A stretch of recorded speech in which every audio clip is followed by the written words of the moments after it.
평소에 좀 궁금했던 이야기든 또 우리가 강의 도중에 제 강의를 듣는 과정에서 좀 확실치 못한 부분이랄지 자유롭게 이야기를 좀 나누도록 합시다. 네, 이제 마이크가 아니 그래도 마이크가 잘. 강의 중에서 법성계 강의를 계속 좀 듣고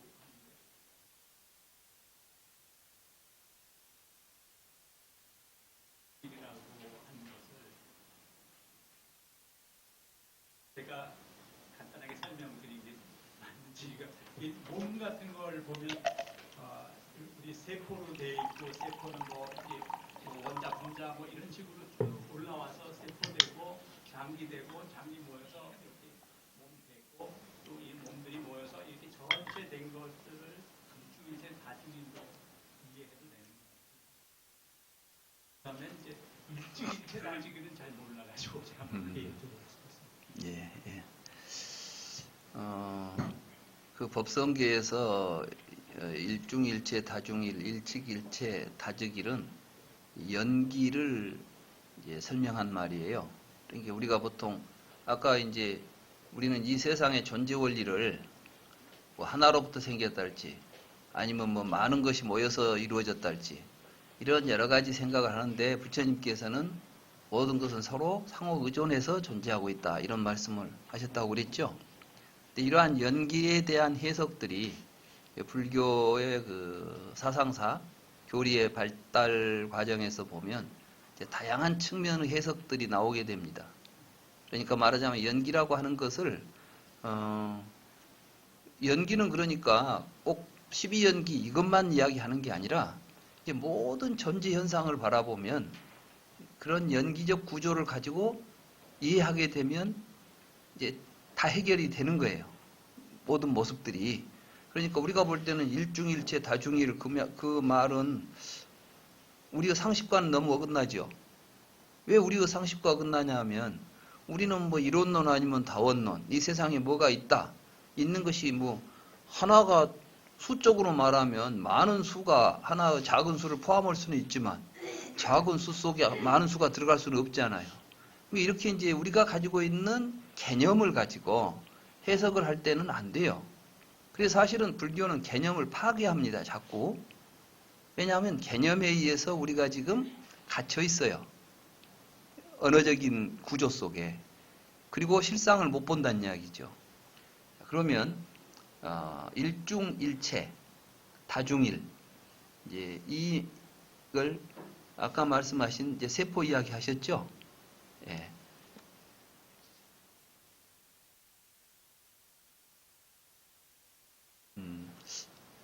요즘 이제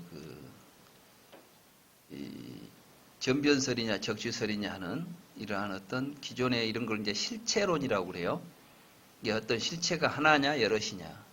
이게 말하자면 참된 존재가 있을 것이다.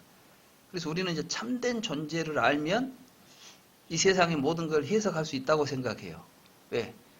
하나의 존재로부터서 세상은 벌어져 나왔으니까 그 세상이 벌어져 나온 존재 하나만 우리가 잘 알면 그 다음부터는 세상은 다 이해할 수 있겠죠. 그래서 이제 원인을 찾아가는 거예요. 원인을. 그래서 실체가 하나라고 결론을 내린 사람도 있고 여럿이라고 결론을 내린 사람도 있었던 것입니다. 근데 요즘 이제 과학 분야, 특히 생물학 분야에서 생명 현상을 설명하려고 보니까 생명 현상은 우리가 지금까지 가지고 있는 생각 가지고는 생명을 어떻게 이해할 수가 없는 거예요. 그래서 이제 생물학에서 나타났지만 다른 여타의 과학 분야에서도 한계, 기존의 어떤 인식의 한계를 이제 느끼면서 새롭게 이해되고 있는 이제 이 철학이 이제 시스템 철학이에요. 시스템 이론이라고 그래요. 시스템 이론. 시스템 이론은 무엇이냐 하면 어떤 것을 어떤 존재가 있다면 그 존재는 그 존재를 구성하고 있는 재료가 문제가 안 된다는 거예요. 재료가. 재료가 시스템을 결정하지 못해요. 그 말은 뭐냐면 여러분들은 쌀을 만드는데 쌀밥 먹어도 쌀되고 보리밥 먹어도 쌀되고 고기 먹어도 쌀되고 채소 먹어도 쌀돼요. 그렇죠? 왜 다른 것을 먹었는데 똑같은 쌀이 만들어지죠?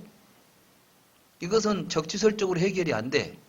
말하자면 무엇이 모아가지고 무엇이 만들어져야 되는데 다른 걸 막 모아놨는데 똑같은 것이 나오고 있는 거예요. 이걸 어떻게 설명해야 되죠? 화학으로 설명하겠어요? 그럼 결국 뭐냐면 이것 자체가 뭐든지 갖고 와서 자기 좋은 식으로 만드는 어떤 시스템이 있다는 거예요. 시스템. 근데 이런 시스템적 구조들은 모든 존재를 이제 그 시스템으로 보게 되면 시스템은 자기를 보존하기 위해서 옆에 있는 모든 것들을 다 자기 안으로 받아들이고 또 자기가 안에 있는 것들을 밖으로 내보내게 돼 있어요. 시스템이. 이게 이제 우리 몸을 이야기하자면 우리의 몸은 어떻게 해서 유지되냐 하면 여러분들은 음식을 먹고 호흡을 함으로 해서 여러분들이 몸이 유지되죠. 근데 유지되려면 그렇게만 해서는 안 돼. 반드시 호흡이라면 호를 하면 흡이 돼. 흡하면 호가 돼야 돼. 말하자면 들이쉬었으면 내쉬어야 되고 먹었으면 내놔야 돼. 그러니까 고정되어 있는 것이 아니라 다른 것과 연결되어 있죠. 그죠?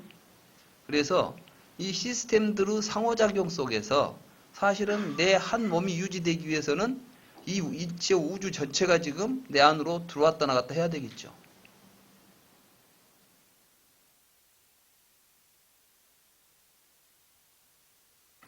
아마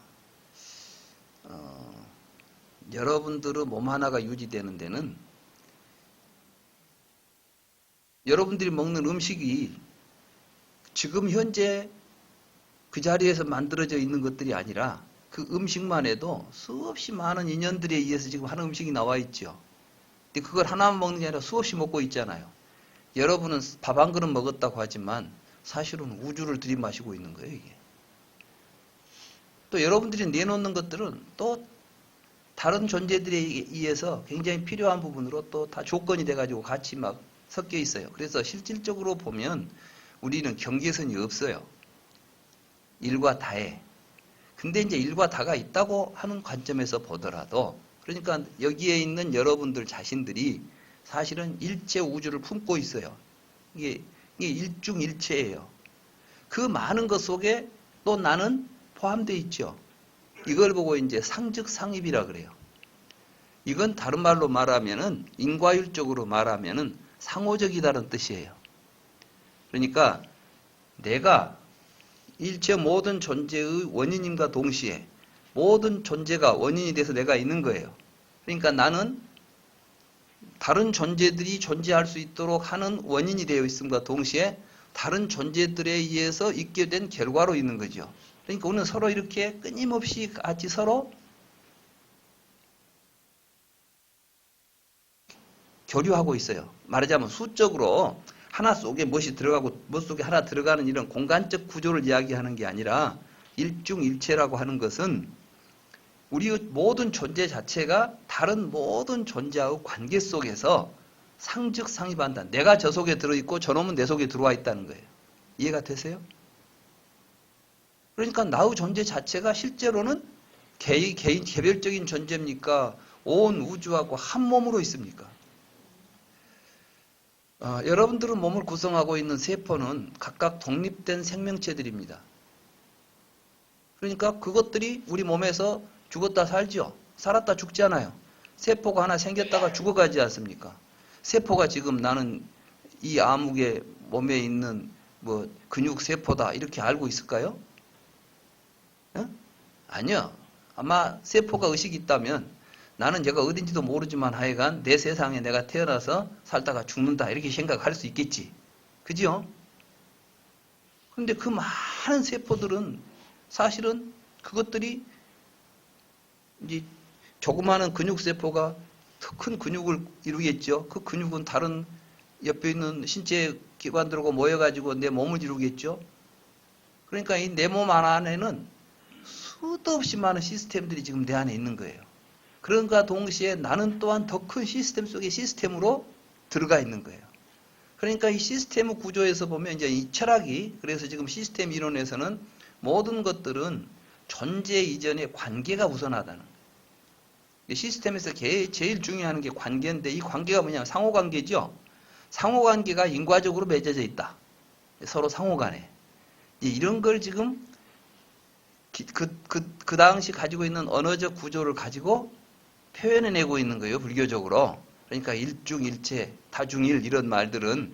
근데 우리는 뭘 생각하냐면 이제 일 그러면 숫자 하나를 생각하고 다 그러면 다수를 생각해. 그러니까 어떻게 많은 것 속에 하나 있고 뭐 하나 속에 많은 것 있다고 그러니까 말이 안 되죠. 그 많은 것은 우리가 개념으로서 만들어 놓은 숫자예요. 근데 세상은 그런 숫자적 구조가 안 된 거예요. 쉽게 말하면 이제 과학이 큰 변화가 왔어요. 그 큰 변화가 뭐냐면 갈릴레오는 자연을 어떻게 이해했냐면 수학이라는 언어로 쓰여져 있는 책이라고 봤어요. 그러니까 이제 수학 법칙에 의해서 움직이고 있다는 거죠. 자연 구조들이. 그러니까 우리가 자연계에 가려면 수학을 엄청나게 하죠. 왜냐하면 자연을 이해하려면은 자연을 기록하고 있는 언어를 이해해야 되니까. 근데 그 구조에서 보면 일과 다라고 하는 것은 서로 일하고 다는 같아요, 틀려요? 서로 반대잖아요. 다면 일이 아니고 일이면 다가 아니죠. 이게 상호 배제적이야. 이게 모순이라고 그래. 근데 여기서는 이제 모순을 갖다 일중일체 다중일, 그 말은 뭐냐면은 모순이 없다 이 말이야. 이 둘 사이에 모순이 없음을 이야기하는 거예요, 지금. 그러니까 이제 이 우주는 수학적으로 되어 있지 않은 거예요. 무슨 이야기인지 알겠죠? 근데 우리는 수 개념이 나오면 이제 수학적인 의식을 가지고 거기다가 투영을 하니까 일중일체 다중일이 말도 안 되는 소리처럼 보이지만 실질적으로 내가 하나하나라고 부를 수 있는 세포 하나, 뭐 하나 이런 것들을 보면 그 세포 하나가 저 혼자 있는 게 아니라 이 세포 하나가 있기 위해서는 이렇게 있는 거예요. 뭐 누구 시에 뭐 저 대추가 하나 있기까지는 뭐 그냥 대추가 익었겠느냐. 그러죠? 이런 이제 시각을 거기에 반영하고 있는 것이고, 그렇기 때문에 일즉일체 다즉일이다. 이 말은 뭐냐면 모든 시스템들의 평등성을 이야기하는 거예요. 같은 거예요, 전부. 말하자면 그거 하나가 없으면 저것도 없는 거예요. 쉽게 말하면 이제 이러한 시스템적 구조는 상호적이기 때문에 생물학 쪽으로 가게 되면 이제 생태학이 돼요. 생태가 돼, 생태. 말하자면 우리는 이제 생태를 보게 되면은 모든 것들은 서로 먹이 사슬로 연결되어 있어요. 생태계가. 생태계의 특징이 그래요. 그러니까 근데 놀랍게도 요즘 이제 그 어떤 학자가 보니까 이 포식자 있죠. 먹는 놈은 그것을 먹도록 되어 있어요, 이게. 그리고 또 먹히는 놈은 그놈한테 먹게 먹도록 되어 있는 거야, 이게. 우연히 살다가 맞들여서 잡아먹고 있는 게 아니라 이 먹이 사슬의 구조들이 굉장히 그렇다고 해서 수학적인 뭐 정합성을 가지고 딱 맞아 떨어지는 건 아닌데, 쉽게 말해서 이제 뭐 생쥐가 나와서 이렇게 혼자 가만히 서 있으면 떠는 버릇이 있다네요. 근데 이것은 누가 먹냐면 이제 올빼미가 잡아먹어. 근데 올빼미 밥이 되는 이놈. 근데 올빼미는 그 대신 적을 잡으려면은 소리가 나거나 이렇게 하면은 도망가 버리죠. 그러니까 야간에 비행을 하는데 소리 없이 비행하는 법을 알아요. 그러니까 부엉이가 생쥐를 잡을 때는 생쥐가 앉아 있는데 아무 소리도 안 내고 와서 탁 채가는 거야. 근데 요놈은 또 벌벌벌벌 떨고 있으니까 부엉이는 그걸 이제 파악하는 거예요. 말하자면은 전부 다 조용하게 있으면은 뭐가 어디가 있는지 모르는데 무엇이 떨고 있으니까 저거 근데 그놈을 잡으려면 어떻게 해야 돼? 요놈이 떨고는 있지만 조금만 소리가 나도 도망가 버리거든. 그러니까 이놈은 부엉이한테 맡기도록 되어 있고 부엉이는 저놈을 잡아 먹도록 되어 있는 이러한 구조 속에서 생태계가 이렇게 이제 만들어져 있더라. 그러면 사실은 죽는 것 같지만은 그렇게 해가지고 생쥐가 산대요 또. 상쥐는 왜 그러냐면 부엉이한테 잡혀 먹어야 살게 돼 있어 이게. 그래서 생쥐는 새끼를 많이 낳죠. 그놈이 다 살아버리면 큰일 나. 그놈이 다 살아버리면 생쥐 지그들끼리 먹을 것이 없어져. 그러니까 생쥐는 새끼를 많이 낳아가지고 부엉이 보고 먹어달라고 하는 거야. 그 적당하게 먹어주면 저들이 또 살 만큼 사는 거지 이렇게. 이런 구조들을 보면 1대1의 관계에서 보면 죽이고 살리는 관계인데 더 큰 구조에서 보면 함께 사는 구조죠. 그렇습니까? 안 그렇습니까? 그래서 이제 요즘 그래서 그 시스템 이론으로 이제 공부하는 시스템 이론에서는 기존에 우리가 가지고 있었던 모든 이론이나 이런 것들이 왜 문제가 있는가? 근본적으로 실체를 가정한다. 근데 실체는 없다. 다만 관계가 모든 걸 결정한다. 시스템이 결정한다.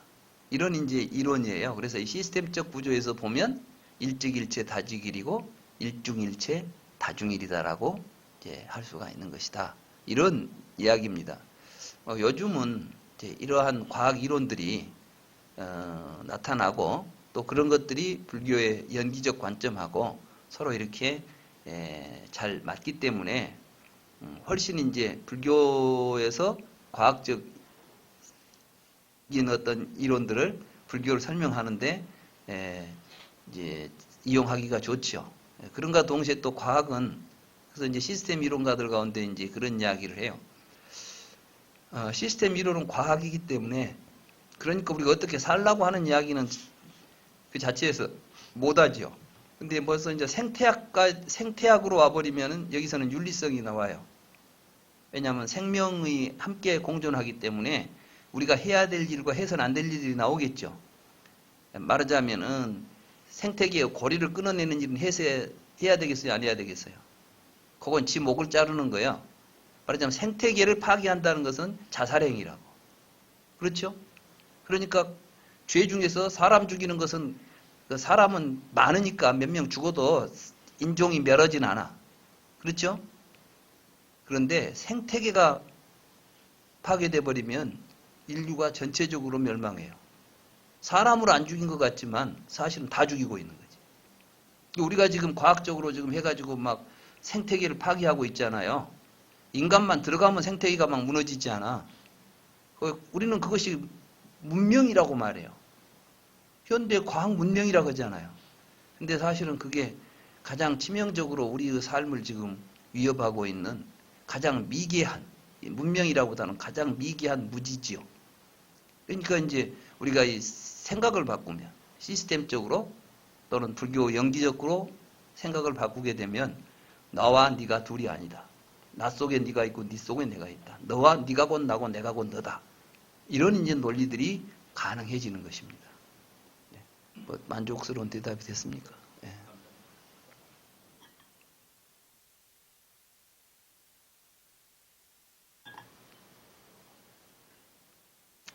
예.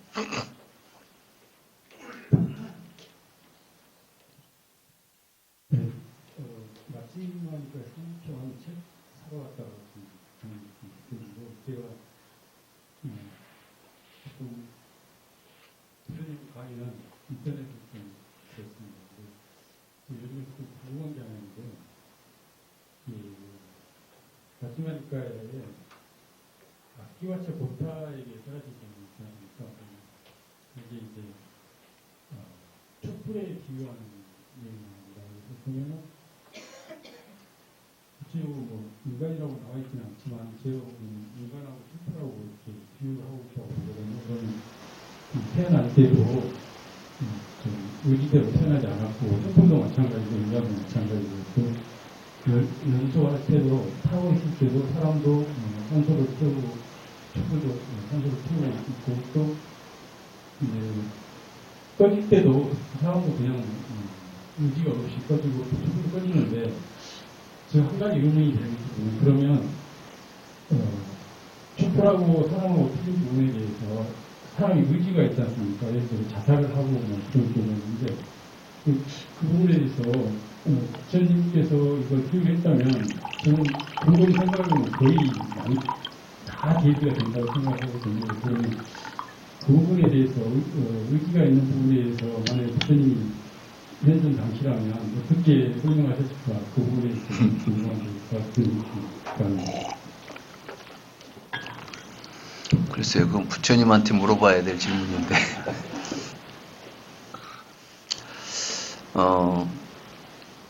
촛불의 비유가 불교에 많이 나옵니다. 이 아라한을 이야기할 때도 이제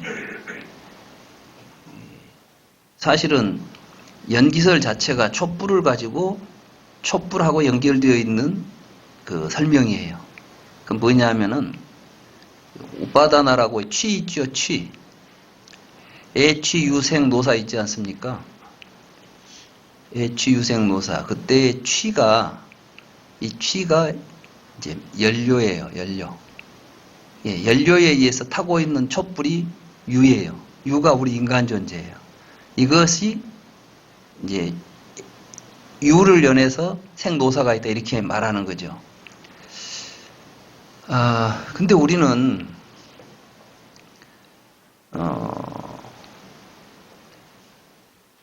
우리가 지금 왠지 아무 촛불이 우리가 탈 때 촛불이 내가 타야 되겠다고 해서 타는 것도 아니고 꺼질 때 의지를 가지고 꺼지는 것도 아닌데 사람도 그와 같다고 한다면 너무 허망하죠. 그렇지 않아요? 근데 의지라는 말씀을 하셨어요. 의지. 사실 불교에서 제일 중요하게 생각하는 게 의지예요.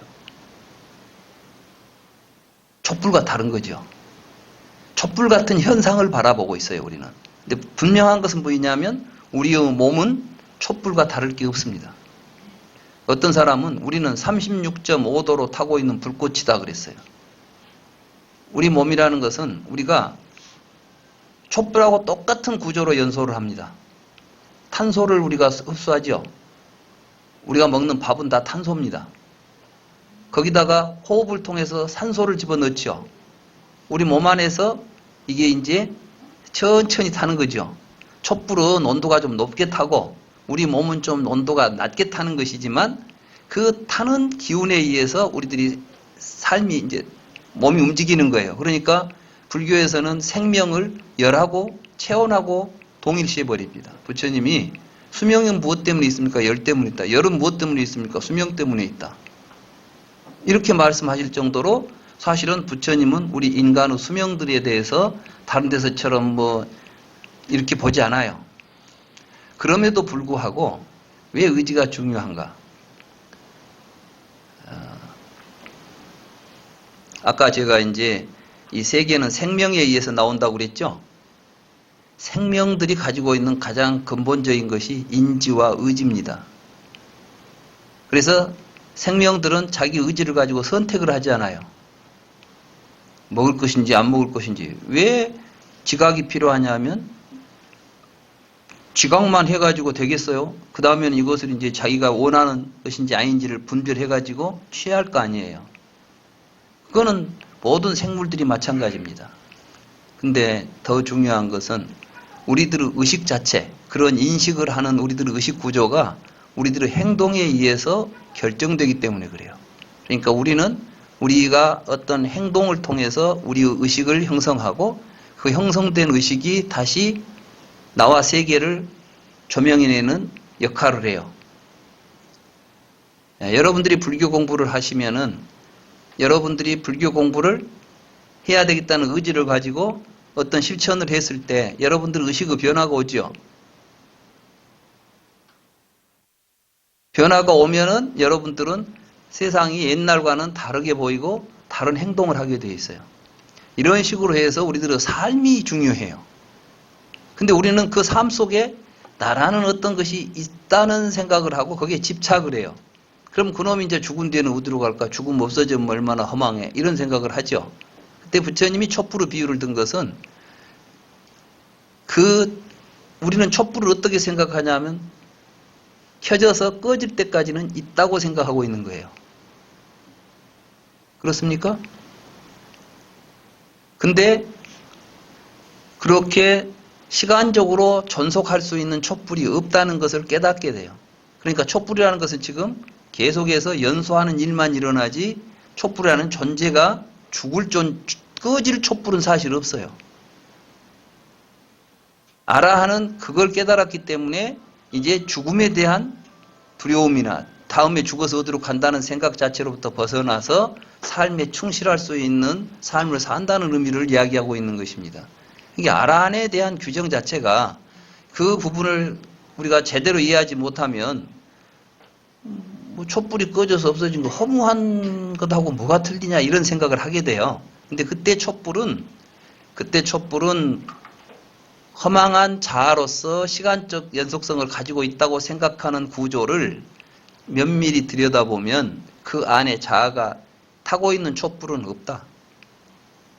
이걸 깨달아내는 것이지 거기서 뭐 허망하다. 촛불처럼 허망하면 내 몸은 허망하지 않냐. 그렇습니다. 몸은 허망한 것입니다. 그런데 이 몸은 조건에 의해서 계속해서 새로운 몸으로 지금 촛불이 다른 기름이 탈 때 똑같은 모습으로 타오르듯이 그 구조인 것만은 틀림이 없어요.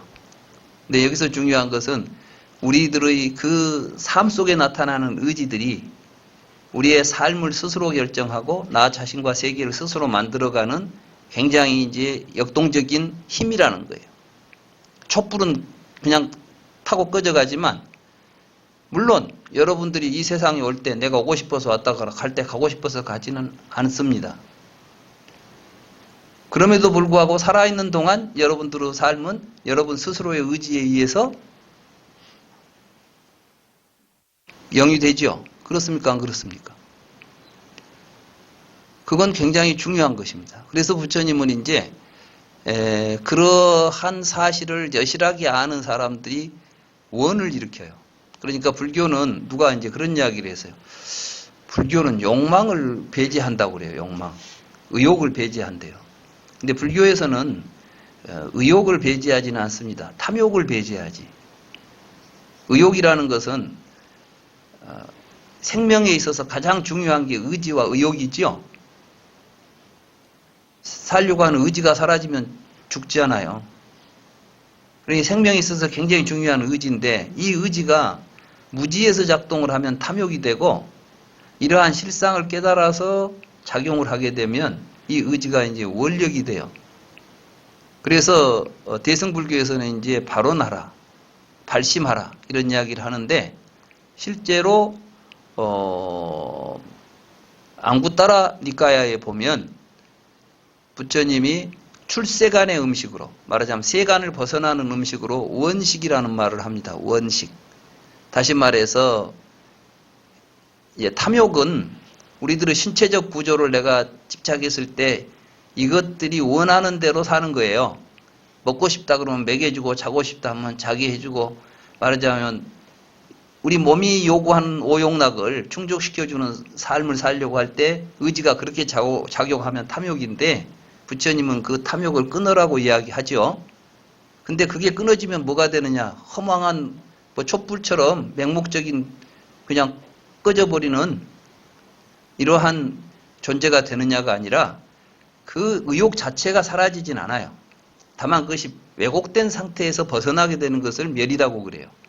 그럼 이제 제 모습을 찾게 되면은 원을 세우고 원력을 갖게 된다. 이런 의미가 됩니다. 그래서 불교에서는 그 인간의 의지를 굉장히 중요시하고 있다. 그것이 업으로 연결되어 있다. 업설과 연결되어 있다. 이렇게 이제 보시면 되겠습니다.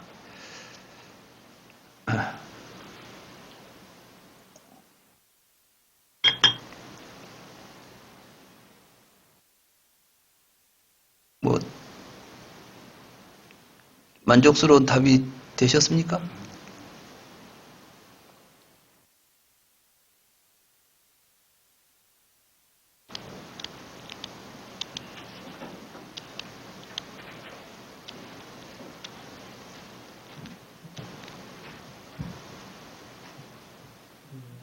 이제 그 나온 그 말씀입니다.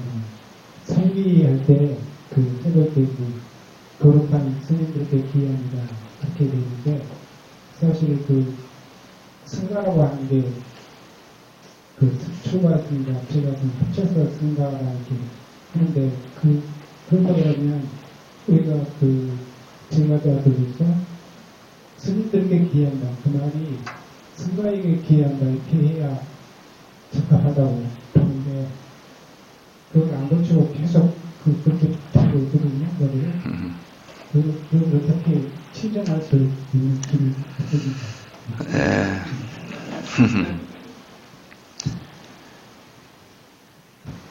그러니까 이제 언어의 우리가 그 왜곡인데, 그 무리승자 있잖아요. 중승자, 이 인변에 증자 붙어 있죠. 이건 뭐냐면 사람이 많이 모여 있다는 뜻이에요. 승 자체가. 그러면 이제 그래서 상가라는 말을 가지고 상가를 승이라고 승가라고 번역을 했어요. 상가라는 말을 승가라는 한자로 번역을 했던 것이에요. 처음에 한문으로 번역할 때, 산스크리트를 번역할 때 상가를 승가라고 번역을 했고, 상가 아라마 이것을 가람이라 승가람이라고 번역했어요. 이게 상가 아라마라는 것은 뭐냐면은 상가가 모여서 수행하는 이 아라마가 이제 정사라는 뜻이에요. 이게 이제 절이라는 뜻이에요. 그러니까 상가 아라마라는 것은 수행처라는 뜻이니까 이거 이제 우리가 그것이 변한 것이 뭐냐면 가람이에요. 우리가 그 절을 보고 가람이라 그러죠. 이거는 이제 상가 아라마를 상가람이라고 번역했고 승가람이라고 번역했고 승자가 빠져가지고 가람이 됩니다. 그 다음에 이제 우리가 봤을 때 승려라는 말이 있죠. 승려. 이건 뭐냐면은 상가에 소속된 일원이란 뜻이에요. 이것이 스님이 됩니다. 그러니까 승려하고 승가하고는 틀리죠. 승가는 여러 사람들이 함께 이루고 있는 공동체라면, 승려는 그 공동체에 속하는 사람이란 뜻으로서 승려라고 썼던 것이죠.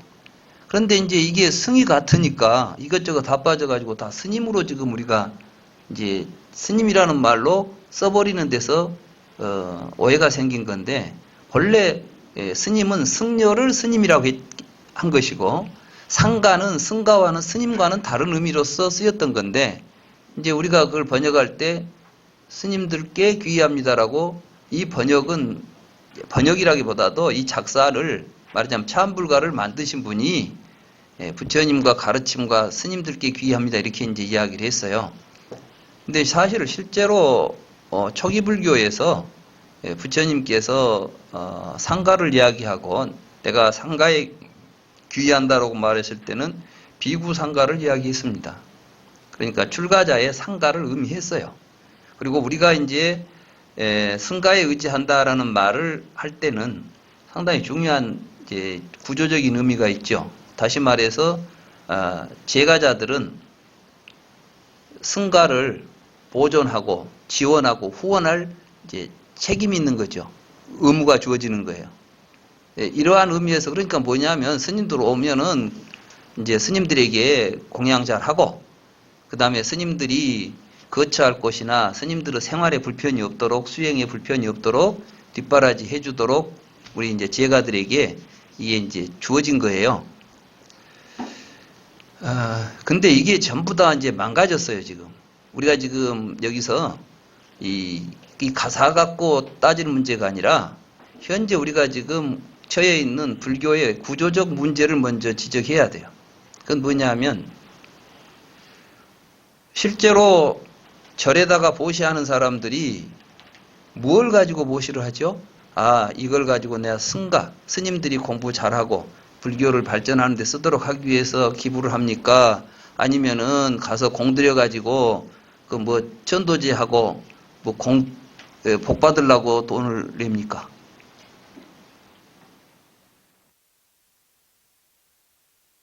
그러니까 사실은 상가에 귀의한다는 의미 자체가 거의 무의미하게 되어 있는 상태에서 이제 현재 신행 구도가 짜져 있고, 그럼 이제 스님은 거기서 이제 목탁 쳐주고 그 소원을 대신 빌어주는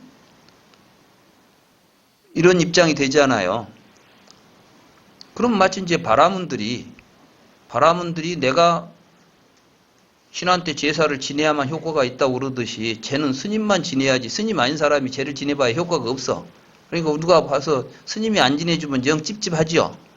절에 갔는데 스님이 아니라 뭔 거사가 나와서 내가 대신 합시다 라고 목닥치고 있으면 여러분들 마음이 어떠겠어요? 흡족하겠어요. 뭐 스님이 안 하고 저런 사람이었는데 이럴 거 아니야. 벌써 우리들 의식 자체가 승가에 대한 우리 의식 자체가 이미 깨져버린 지가 오래돼 있어요. 그러니까 뭐 스님들이라 해도 좋고 뭐라 해도 좋고 아무렇게도 좋은 거예요, 지금 우리는. 근데 이제 이 승가 개념을 대승불교에 와서 이제 확대를 합니다. 그래서 어찌 승가가 출가 스님들만 승가겠느냐? 이런 비판은 왜 나타나냐 하면은 이제 아비달마 불교를 통과하면서 스님들의 삶의 자세나 이런 것들이 많이 달라지지요. 그러니까 저 사람들만 승가라고 했으면 안 되겠다는 거지. 그래서 이제 대승은 제가까지 합쳐서 비구, 비구니, 우바세, 우바이를 사부대중이라 하고 이 사부대중을 상가로서 인식하게 돼요. 그래서 이제 대승적 의미에서는 이제 상가가 또 달라지죠. 근데 저는 그런 의미에서 스님들이라는 저 말 자체는 굉장히 근본적으로 왜곡되어 있고 저것은 초기 불교하고도 연관시켜 봐도 잘못된 말이죠. 그러니까 이제 이걸 제대로 잘 인식을 못 하시는 분들은 스님들이 막 신도들한테 내가 삼보인데 이렇게 이제 말하는 거예요. 그러면 어떻게 해서 승려가 삼보입니까? 스님도 승가에 귀의해야 돼요. 말하자면 승려들도 상가에 귀의를 해야 되는 것이지 상가가 승려들이 귀의해야 될 대상이에요, 이게. 그러니까 말하자면 부처님한테 출가할 때 스님으로 출가할 때도 나는 출가나 제가나 똑같이 상가에 귀의한다고 말하고 있어요. 무슨 말씀인지 아시겠죠? 근데 이 말을 잘못 해석하면은 스님 개개인들이 상가라고 생각해 버리는 거야. 삼보라고. 이건 이제 굉장히 왜곡된 표현이죠. 그래서 사실은 저 표현을 우리도 바꾸려고 공동체라는 이름을 쓸까 또는 그냥 상가에 귀의합니다 이렇게 해야 될까 뭐 고민들을 했었는데 그렇지 않아도 우리가 이제 내년쯤에는 불국원을 공식적으로 이제 출범을 할 생각입니다. 그런 준비들 하고 있습니다. 그래서 이제 불국원 의식집에는 삼귀를 좀 바꿔 넣든지 아니면 이제 불국원에서는 이런저런 이야기들이 이제 좀 번거로우면 그냥 초기 불교 부처님한테 했던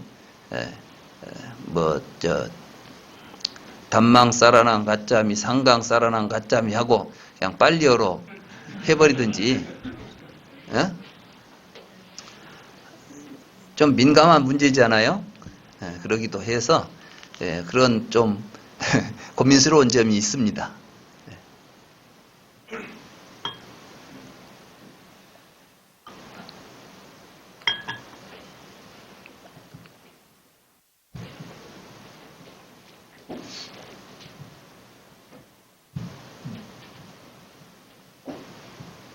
오늘 마침 강의 내용이 육방 예경에 해당하는 부분을 제가 들었습니다.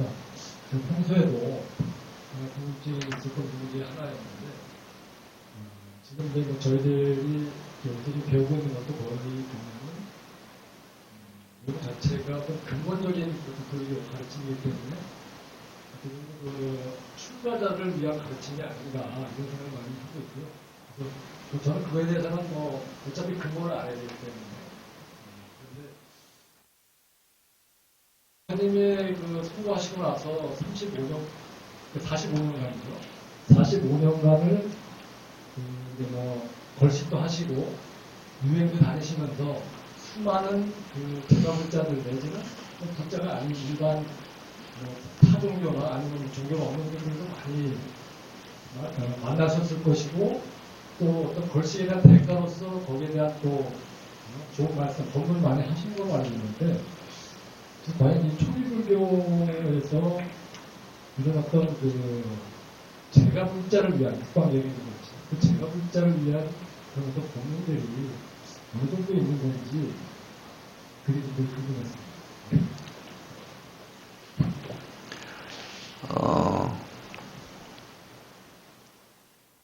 사실은 출가자를 위한 법문이 따로 있는 건 아닙니다. 아마 부처님께서는 이 이야기는 출가자들을 위해서 하는 이야기다라고 생각하고 하진 않았을 것입니다. 보편적인, 말하자면 우리 인간이면 누구나 다 이렇게 공부를 해야 된다고 생각했을 것입니다. 그렇기 때문에 부처님 가르침을 통해서 깨달음을 얻어간 사람은 출가자만 있는 게 아니고 제가자들도 다수 있었던 것입니다. 그렇기 때문에 따로 출가자를 위한 법문 말고 제가자를 위한 법문이 어디 없느냐라고 묻는 것은 오히려 제가 볼 때는 근본에서 좀 벗어난 질문이 아닌가 이런 생각이 드는 것이고, 오히려 이제 정말 제가 생활에 필요한 것들은 사실 육방예경 정도면 제가인들이 어떻게 살아야 할 것인가는 살아가면서 맺고 있는 여러 관계들에 대해서 어떻게 하라고 다 이야기가 이미 됐잖아요. 이 정도 됐으면 더 이상 뭐가 많이 필요한 건 아니겠죠. 물론 이제 경전에 보면 일반 제가자들과도 만나서 부처님께서 소소한 법문들을 하신 것이 있습니다. 말하자면 이제 쌍유타 니까야 같은 데 보면 소치는 사람, 지나가다가 이제 소치는 사람 집에 가가지고 소를 칠 때는 몇 가지 요령이 있습니다. 그러니까 그래. 그 소치는 요령에 비유해서 우리가 마음 공부를 하는 사람들도 이런 식으로 해야 된다. 이렇게 이제 가르치는 말씀이랄지. 그래서 이 부처님의 설법의 특징은 뭐냐 하면 지금 상대하고 있는 사람에게 그 사람이 가장 잘 이해할 수 있도록 이야기한다는 거예요. 이게 농사 짓는 사람한테는 농사를 가지고 공부를 이야기해요. 말하자면 어느 날 부처님께서 이제 길을 가는데 아마 여행을 다니시다 보니까 이제 어디 집에 들려서 그 7제씩 돌 수 있는 기회가 없었던가 봐요. 근데 보니까 어떤 바라문이 이제 그 보시를 하는 거예요. 밥을 이제 주는 거예요. 그러니까 거기 줄 서 갖고 기다립니다. 줄 서서 기다리다 이제 차례가 와서 이제 바루를 내놨겠죠. 주라고. 그러니까 그 바라문이 보더만 나는 사문들한테는 공양을 줄 수 없다. 그러니까 왜 그렇습니까? 그러니까 농사도 안 짓는 사람들, 일도 안 하는 사람들한테 무슨 밥 먹을 자격이 없으니까 안 준다 이럽니다. 그러니까 나도 농사를 짓습니다. 그 유명한 이야기가 있죠. 그러면서 나는 마음의 밭을 가는 사람이다. 그래서 이제 그런 이야기를 하니까 나는 계율의 쟁기로 무명의 잡초를 번외의 잡채를 뽑고 막 이렇게 하잖아요. 지혜의 낫으로 무엇을 한다 이런 이야기를 하니까 이제 그 바라문이 듣고 당신이야말로 진정한 농사꾼입니다. 그리고 농부입니다. 그러면서 이제 공양을 올렸다거나 이런 소소한 이야기들이 그때 사람들 만나서 하는 이야기들이 다수 있습니다. 근데 그것들이 이제 우리들에게 지금 잘 안 알려지고, 특히 문제는 뭐냐면 우리들이 불경을 볼 수 있는 기회가 없다는 거예요. 불교 공부를 수십 년씩 했어도 교회에 가면 가자마자 성경 주면은 하루 저녁에도 다 읽을 수가 있는 내용인데, 절에 가면 몇 년을 다녀도 불경 이야기를 누가 불경바라고 하는 이야기, 기껏해야 반야심경이 오고 마는 정도니까.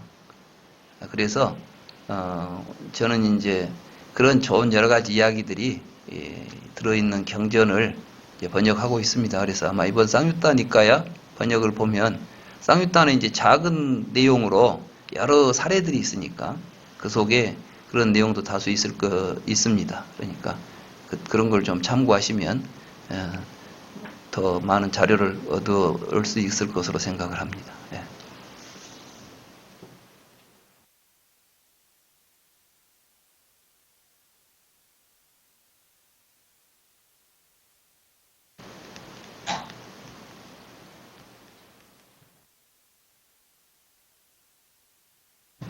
아까 그 단체 카톡에 그 반야신경 청소년들 교수들 있는 그 반야신경 관련인데 거기에 대해서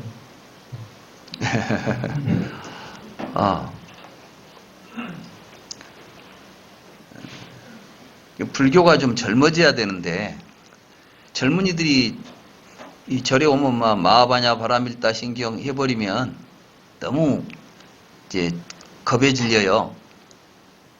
우리 학교에서도 보니까 이 한자가 나오면 경악을 하더라고. 이게 그냥 그래가지고는 이제 나 저 대학에 있을 때 내 강의를 듣고 이제 불교 공부를 하고 싶다고 오는데 와서 보고 이제 뭐 경전들이 이제 연구해야 될 경전들이 모두 한문으로 되어 있는 걸 보고는 그 다음에 내 옆에 오질 않아요. 그러니까 그만큼 지금 우리 젊은 세대들은 영어는 굉장히 친숙해요. 아니 뭐 영어를 못해도 알파벳 정도는 아니까 소리내서 읽을 정도는 돼. 그러잖아요. 알파벳 보면 뭐 대충 발음이 어떻게 되는지는 아는데 한문은 일단 갖다 놓으면은 저것이 글씨인지 그림인지 분간이 안 돼 버리니까 이게 이제 큰 문제예요. 그래서 사실은 반야심경 같은 것도 좀 잘 번역했으면 좋겠다 했는데 마침 아까 이야기하는 도중에 우리 젊은 사람들을 위한 반야심경이 하나 나왔답니다. 근데 이제 한번 읽어드릴까요? 재밌어요, 아주. 얼마나 재밌냐면 마음이 편안해지는 존나 쩌는 방법을 알고 싶어? 이게 이제 첫 대목이에요. 누구나 행복하게 살 수 있는 방법에 힌트를 줄게. 좀 더 힘 빼고 편해지는 거야. 고통도 괴로움도 전부 별거 아닌 환상이니까.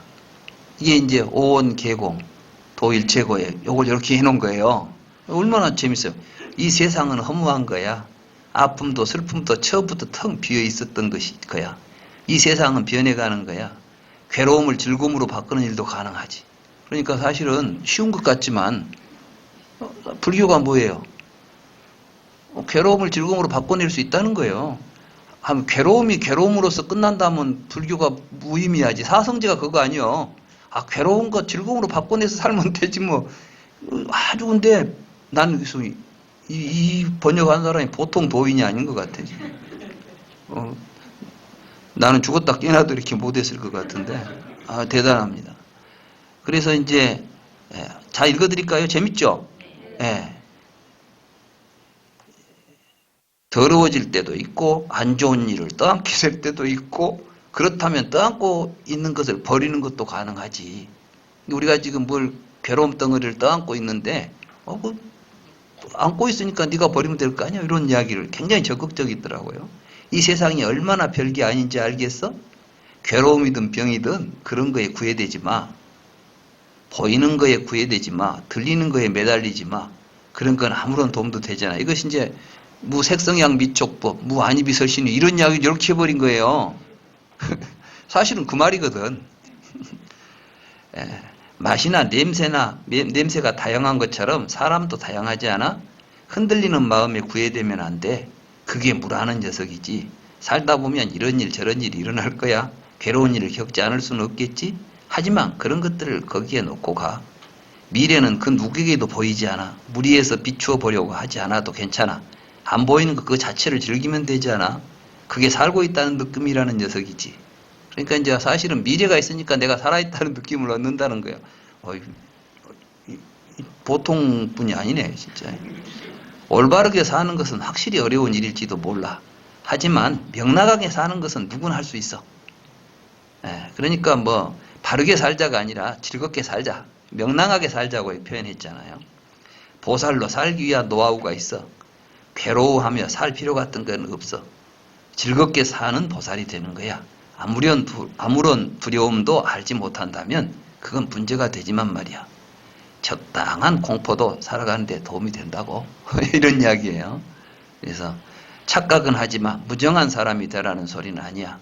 꿈이나 공상이나 자비심을 잊지 마. 그걸 할 수 있다면 열반은 어디에나 있어. 사는 방법은 어느 것 하나 변하지 않아. 단지 받아들이는 방법이 변하는 것뿐이지.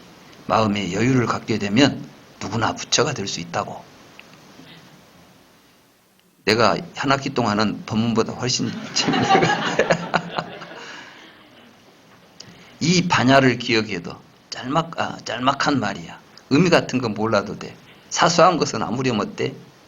괴로움이 작아진다면 그거면 됐잖아. 거짓말도 터무니없는 말도 다 받아들이면 괴로움도 사라지지 그런 거야. 서로는 잊어버려도 돼. 하지만 이것만은 기억해도 내키면 한번 읊어봐. 마음속에서 읊어도 괜찮아. 상관없어. 알겠어? 귓구멍 열고 잘 들어. 읊어라. 마음은 사라지고 혼은 고요해지고 모든 것은 여기에 있고 모든 것을 초월한 자가 될지니 깨달음은 그때 얻게 되겠지. 모든 것은 이 진언으로서 기대리. 이렇게 이제 되어 있어요. 그래서 보니까 이게 내가 이제 그냥 읽었는데 보니까 이 운율이 있어요. 이거는 노래 가사가 되겠어. 그래서 이걸 요즘 애들한테 막 그 랩이라 그럽니까? 래퍼한테 하나 올려놓으면 아마 방송가에서 큰 히트를 칠 것 같은데 이게 불교 노래라고 생각하겠어요? 사실은 불교 이야기는 보살 뭐 몇 개 들어있지 하나도 없잖아요. 그래서 참 좋습니다. 앞으로 이 불교가 이렇게 좀 젊어져야 됩니다. 그리고 가벼워져야 됩니다. 팍 가서 막 참선한다고 쭈그리고 앉아서 막 뭐 몇 시간씩 앉아 있으라고 하면 그걸 누가 합니까? 사실 근데 이제 그걸 지금 하고 있는 분이 계세요.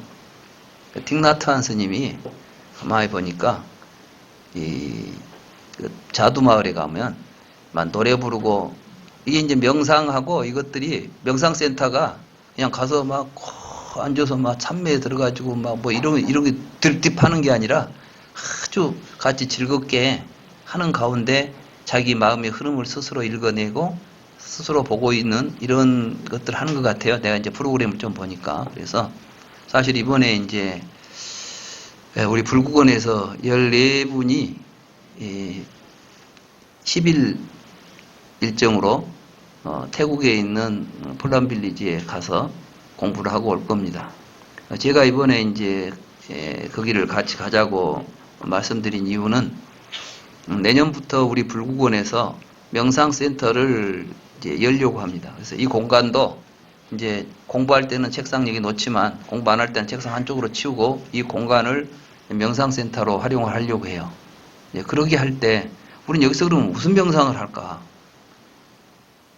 물론 어떤 내용을 전달해야 되겠다는 건 이미 다 있습니다. 이제 불경에 다 있으니까 우리는 부처님 말씀을 가지고 그 부처님의 말씀을 성찰하고 그걸 스스로 깨닫고 그걸 실천할 수 있는 그런 수행을 하고 싶어요. 그런 이제 관점에서 내용은 있는데 이걸 어디다가 이제 포장을 어떻게 해내느냐. 다시 말해서 이 내용을 어떤 식으로 디자인해서 사람들한테 전달해 줄 수 있겠는가. 그게 저도 굉장히 고민스러워요. 그래서 이미 이제 교재나 뭐 내용이나 이런 것들은 다 갖추고 있는데 그걸 어떻게 할까 많이 고민했는데 마치 이번 기회에 프란빌리지하고 이런 뭐 이야기가 돼서 저희들이 이제 가서 공부를 하고 올 겁니다. 그래서 거기서 보고 이제 아이디어를 얻어서 우리 이곳에서도 이런 걸 하려고 하고 그리고 방금 이런 랩 이런 것들은 많이 만들어 가지고 이 공간이 또 무대가 좋지 않습니까? 뭐 조명도 비추면 뭐 금방 되지 뭐. 여기서 젊은이들 모여 가지고 막 그런 그 음악도 막 공연하고 그래서 이제 올해는 우리가 이 좋은 공간 강남의 이 황금 같은 이 공간을 사실은 너무나 허비해 버렸어요. 그랬죠? 한 달에 2번 모여 가지고 앉아서 이런 이야기는 하고 있었으니 얼마나 합니까? 그래서 이번에 이제 이 공간이 정말 활발하게 작동할 수 있는 공간으로 한번 만들어 보려고 지금 고심 중입니다. 그래서 이제 저도 이제 내년에는 내 연구실을 저 작은 방으로 옮겨 놓고 거기 앉아서 이제 평소에 하고 또 시간 되면 사람들하고 같이 앉아서 명상도 하고 젊은이들하고 같이 이런 노래도 부르고 이래야 되지 않을까 지금 싶습니다. 아무튼 오늘 나는 정말 이걸 보고 불교 이런 식으로 불경 만들어서 젊은 문화로 만들어내면 이거 아주 굉장히 재밌겠다는 생각을 해서 기쁩니다. 네. 재밌었어요? 그 박수 쳐야지. 아주 좋은. 앞으로 이제 우리 불교가 정말 이렇게 또 좀 이따 우리 김양 보살님께서 이제 피아노도 연주하시겠지만은 우리의 삶이라는 것은 여러 가지 예술적인 거 이런 것들이 어우러져야 풍요롭고 아름답게 됩니다. 종교라는 것이 막 경건해 가지고 앉아서 이런 것은 사실 부처님도 그런 분이 아니에요. 부처님도 굉장히 위트가 있고 굉장히 즐거우신 분이에요. 제가 경을 읽으면서 느낀 건 뭐냐면 곳곳에 그런 것들이 묻어나요. 부처님의 말씀, 부처님 그 뒤에 이제 불교는 그렇게 해서 이 불교 음악, 미술 이런 것들을 이제 엄청나게 발전시키지 않습니까? 우리나라에 지금 현재 국악이라고 하는 것은 토대가 불교 음악이에요. 그리고 이제 절에서 스님들이 하는 범패 이런 것들도 굉장히 심오한 음악의 세계입니다.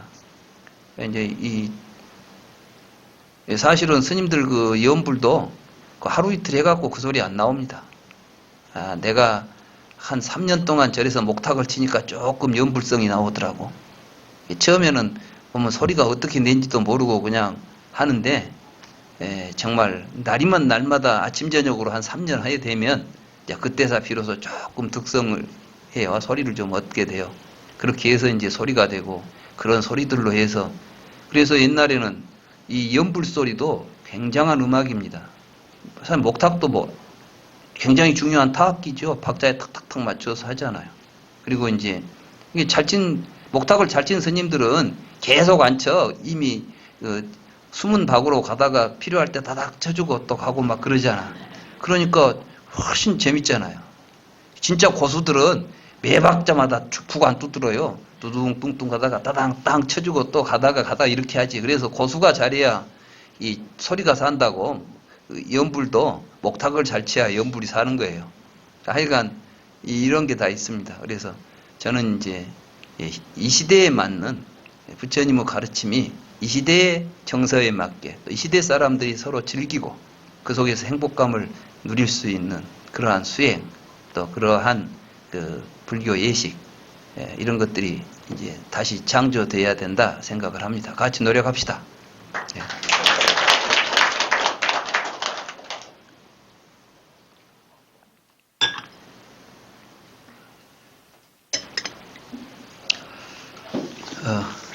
너무 오래 앉아 있으면 그렇고 이제 먹고 노는 게 좋잖아요. 네. 그럼 여기까지 하시죠.